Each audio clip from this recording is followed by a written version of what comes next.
It's extremely steep. Start of the grassy slope. Go nice and slow, Ruth. Yeah.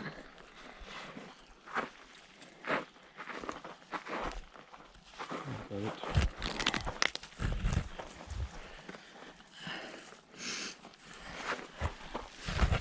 This is a nice handhold.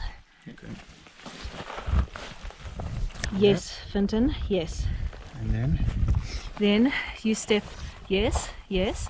You'll be fine there. You'll be fine there and step across the soil. Nice. Ah, here comes the rain.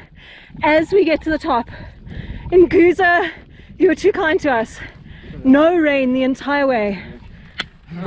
So we made it to the top of Nguza Pass exactly at 5 o'clock, which is an hour earlier than we wanted to make it up here. I actually can't believe we did the whole of Nguza Pass in a day.